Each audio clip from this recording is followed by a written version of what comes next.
Վելի շուրջ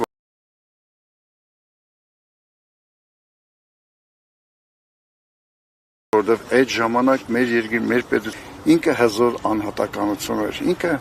մտավորական էր, ինքը զինվորական էր, ինքը պետական գործիչ էր, ինքը քաղաքական գործիչ էր, մարդ էր, որը յուրաքանչյուր ազգի մեջ երևի թե 100 տարին մեկ էր լինում։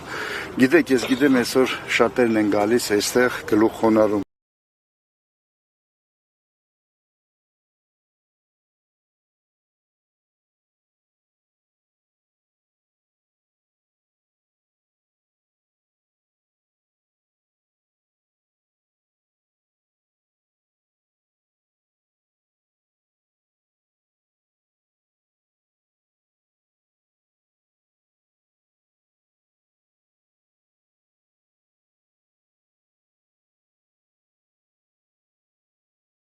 անում եք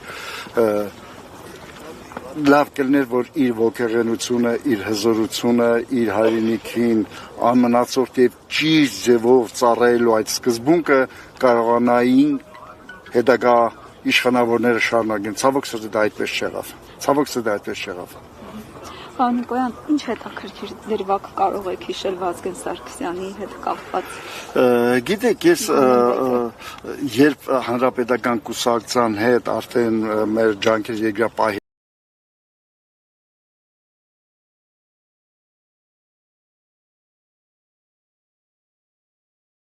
հանրապետական կուսակցության հետ արդեն մեր ջանքեր երկրապահի հետ մենք միավորում ենք, իմ հիշողությունը այսպես շփումներով կապված էր նրա հետ եւ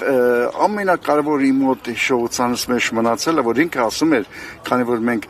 կուսակցություն ենք եւ անցած որոշակի այսպես պատրաստի ճանապարհով իրենք պատրաստի ճանապարհով անցած ասում էր, որ մենք միավորում ենք, իրենք գլուխն են կուսակցականներն ասում, որտեվ երկրապահը շատ հզոր էր, շատ հզորը միավորվում էր ավելի քիչ հզոր է քանակով եւ այլ եւ այնտեղ խնդիրներ կարող էին առաջին ասում իրենք մեր գլուխն են այսինքն գաղափարն էր ինքը առաջ տանում գաղափարը եւ այդ գաղափարին սпасարկել այդ գաղափարով ապրելը իսկ հանրապետականի գաղափարը դա ազգային էր դա հայրենիքին նվիրվելու գաղափար էր հայրենատիրության գաղափար ինքը շատ լավ էր գիտակցում դա է մոտ այսպես ֆիքսված մնացել Պարոն Նիկոյան, այսօր շատ է խոսվում խաղաղության, հաստատված խաղաղության մասին եւ այո, հանրապետականի գաղափարները ըստ էության հակասում են այսօրվա իշխանության գաղափարներին։ Երեք Նիկոլ Փաշինյանը ասում են տգետ է նա ով չի փոխվում։ Ավելի վաղ խոսում էր, որ ինքն էլ է տառապել կեղծ հայրենասիրության մոդելով եւ այսօր իրական հայրենասիրության մոդելով է առաջնորդվում։ Սրա հետ կապված ինչ կասեք։ Իր մոտ ամեն ինչն է կեղծ։ Իր մոտ կեղծ է իր անձը իր սերը, իր ընտանիքը, իր համար հայրենիքը, ամեն ինչը իր մոտ կեղծ կատեգորիան։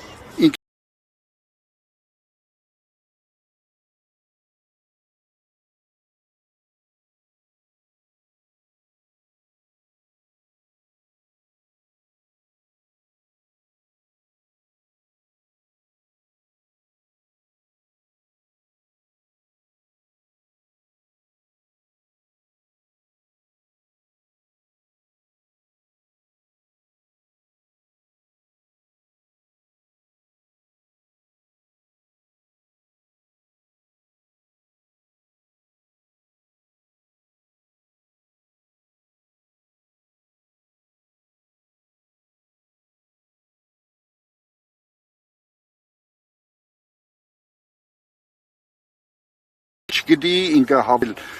եւ համեմատել ենել այսօրը այստեղ մինչեւ դա մենք խաղաղ ենք եղել Նիկոլի գալուց 3 պատերազմ մենք ստացել խաղաղության մասին խոսը բարբաջողը 3 պատերազմա բերել մեր գլխին 5000 հայ մարդ է ինքը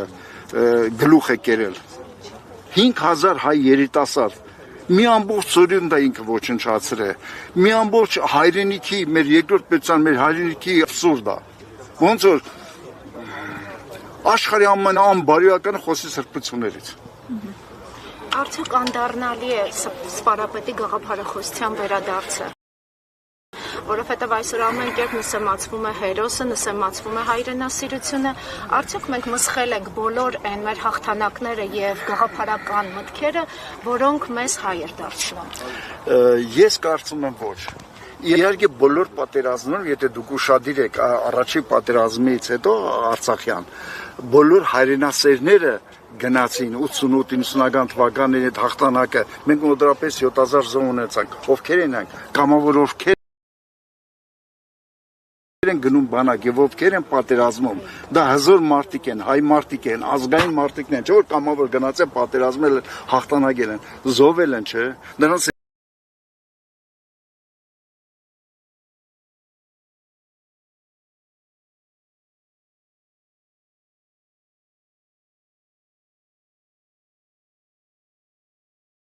երունդը չկա, չէ, քչացել այդ ազգայինը, եւ դրանք կարող է բայց առաջ անգամ չէ որ Հայաստանը նման իրավիճակն ունի եղել։ Ինչ թվում է քելն են նոր վազգեներ, անպայման քելն են, անպայման կծնվեն, կամ ծնվել են, անպայման քելն են վազգեները։ Չի կարող այսպես շարունակվել, չի կարող այսպես ազգը անարժանապատիվ ապրել, բերել հասնել ու խոսել նոր ենք հասկանում, ոչ մի բան էլ չես հասկանում, Նիկոլ, դու մի բան ես հասկանում, իշխանությունը ինչպես պահել եւ տաշտակի մոտ ինչպես մնալ, ուրիշ բան դու չես կարող հասկանալ։ Եվ պարոն Նիկոյան, այսօր իշխանության որևէ ներկայացուցիչ այստեղ չի եկել, լուրջ եք ասում, նրանք ծաղկեպսակներ են ուղարկել։ Գիտեք, ես մեկ անգամ եւս շնորհում եմ Վազգենին, որ այսօր իշխանությունից որևէ մեկը չի եկել եւ չի պղծել։ Ես դրա համար այնքան ուրախ բան ես չգիտեի։ Շատ լավ բան ասեցիք, նրանց այստեղ գալը նշանակում գալ է Վազգենի հիշատակը պղծելա։ Լավա որ չեն եկել։ Իմ ընկերներ սպասում են գնանք։ Շնորհակալություն։